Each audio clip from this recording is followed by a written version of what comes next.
Alberto. And this is Dollhouse.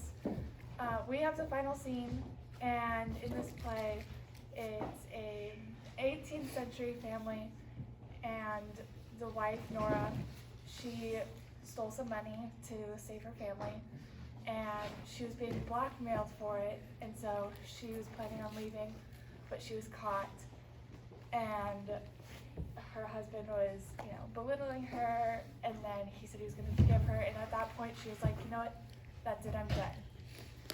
And so, yeah. No, that's, yeah.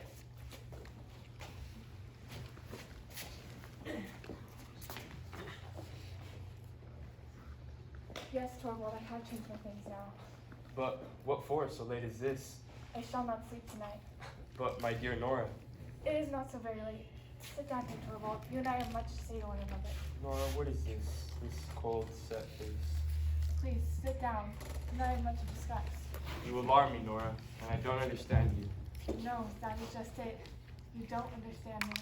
And I have never understood you either before tonight. No, you mustn't interrupt me. You must simply listen to what I have to say. Torvald, this is a settling of accounts. What do you mean by that? Doesn't it strike you as strange in our sitting here like this? What is that? We have been married now 8 years. Does it not occur to you that this is the first time we two, you and I, husband and wife, have sat down and discussed any serious subject? What do you mean by serious?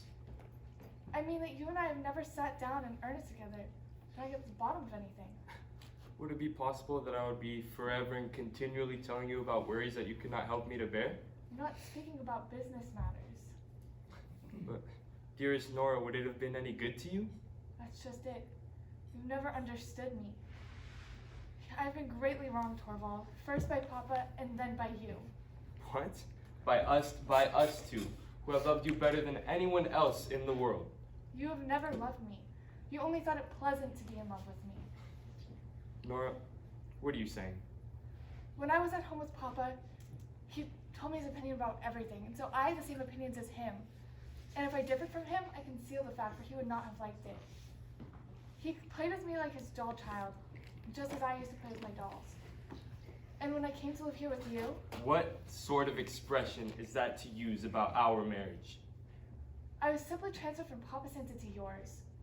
You arranged everything according to your own taste, and so I had the same taste as you, or else I pretended to. I'm not really quite sure which. Sometimes I think the one and sometimes the other. When I look back on it, it seems as if I had been living here like a poor woman, just from hand to mouth. I have existed merely to perform tricks for you, Torvald, but you would have it so. How ungrateful and how unreasonable you are, Nora. Have you not been happy here? No, I've never been happy. Not happy? No, only merry.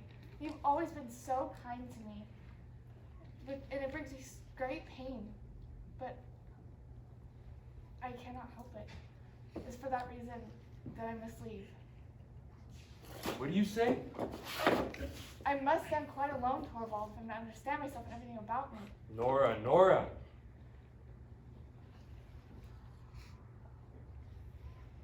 I'm going away from here now at once. I'm sure Christine will take me in for the night. I won't allow it. I forbid you. It is no use forbidding me anything any longer. What sort of madness is this? Tomorrow I'll go home. I mean to my old home. It will be easiest for me to find something to do there. You blind, foolish woman. I must try and get some sense, Torvald. To desert your home, your husband, your children, and you don't consider what people will say? I cannot consider that at all. I only know that it is necessary for me. It's shocking. This is how you would neglect your most sacred duties. What do you consider my most sacred duties?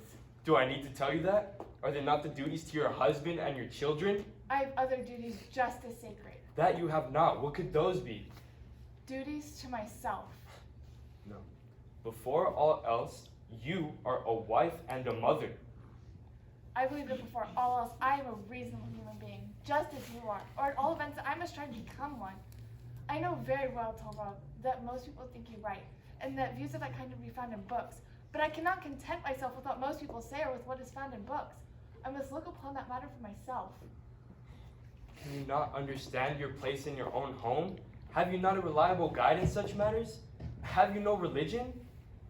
I'm afraid, Torvald, I do not exactly know what religion is. What are you saying? I only know what the clergyman said when I went to be confirmed. He said religion was this and that and the other. When I am away from all this and I'm alone, I will look upon that matter as well. I will see if what the clergyman said is true, or at all events, if it is true for me. This is unheard of in a girl your age. But if religion cannot lead you aright, let me try and awaken your conscience. I suppose you have some moral sense, or answer me. Am I to think you have none? I assure you, Torvald, that is not an easy question to answer. I really do not know. The thing perplexes me altogether. I only know that you and I look at it in quite a different light. But I am learning, too, that the law is quite another thing from what I supposed. According to it, a woman has no right to spare her old dying father or to save her husband. I cannot believe that any longer. You talk like a child. You don't understand the conditions of the world in which you live. No, I don't. But now I'm going to try. I'm going to see who is right, the world or I. Nora, what are you saying?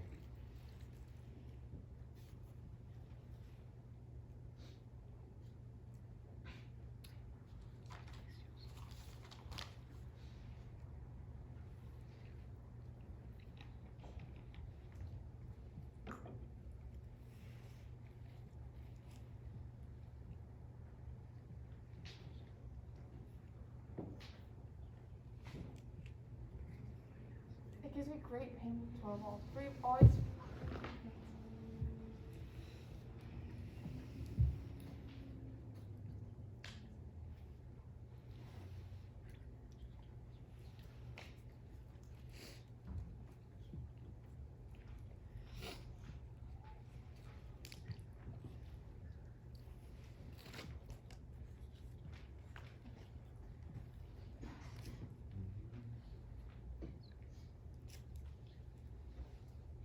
I've never felt my mind so clear and certain as tonight.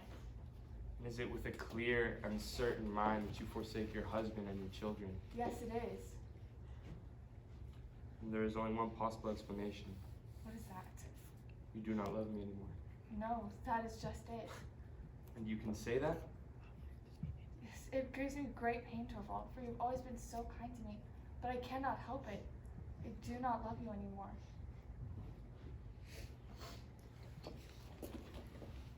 Is that a clear and certain conviction too?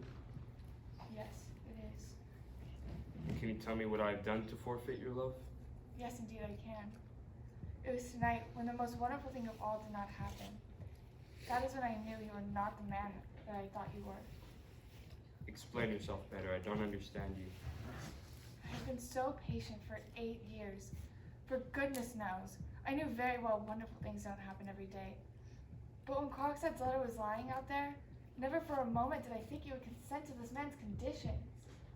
I was so absolutely certain that you would take it upon yourself and tell him, publish the thing to the whole world. And when that was done? Yes. What then? When I had exposed my wife to shame and disgrace. When that was done, I was so absolutely certain that you would take it all upon yourself and say, I am the guilty one. Nora. You mean that I have never accepted such a sacrifice on your part? No, of course not. But what would my assurances have been worth against yours? It was that which I had hoped for and feared. It was to prevent that I wanted to kill myself. I would gladly work night and day for you, Nora. Bear sorrow and want for your sake. But no man would sacrifice his honor for the one he loves. It is the thing hundreds and thousands of women have done. Think and talk like a heedless child. Maybe, but you neither think nor talk like the man I could bind myself to. It is for that reason I cannot stay here any longer. It is for that, and it was your fear, it was not fear for what threatened me, but for what happened afterwards. When it was all past, it was as if nothing at all had happened. I was your little skylark, your doll, which in future you would treat with doubly gentle care. Because she was so brittle and fragile. Torvald, it was at that moment that I knew that you were not the man I thought you were. Oh, I can't bear to think of it. I can tear myself to bits. I see. An abyss has grown between us. There's no denying that. But Nora, would it not be possible to fill it up? As I am now, I am no wife for you. I have it in me to become a different man. Maybe, if your wife, or if your doll was taken away. But to part from you, Nora, no, I can't understand that idea. That makes it all the more certain that it must be done. Goodbye, What? Torvald. No, wait until tomorrow. No. I cannot spend the night in a strange man's room. But can we live here like brother and sister? You know very well that will not last very long. Goodbye, Torvald. I will not say goodbye to the children. They are in much better hands than mine. But someday, Nora, someday.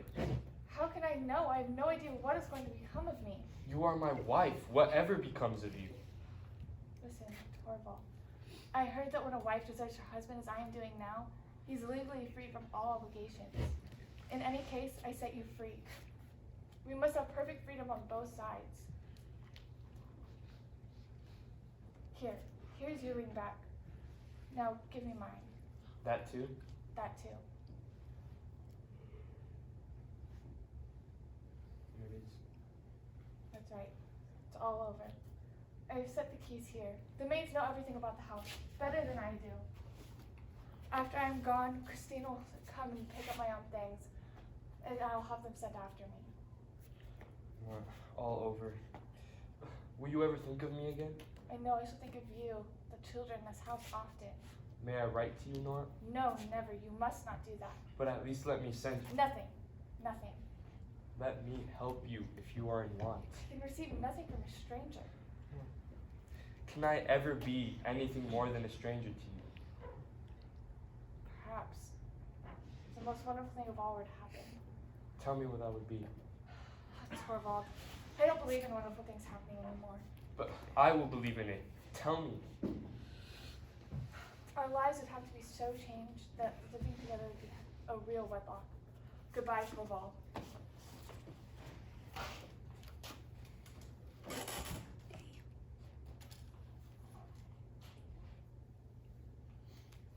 All over. She is gone. The most wonderful thing of all.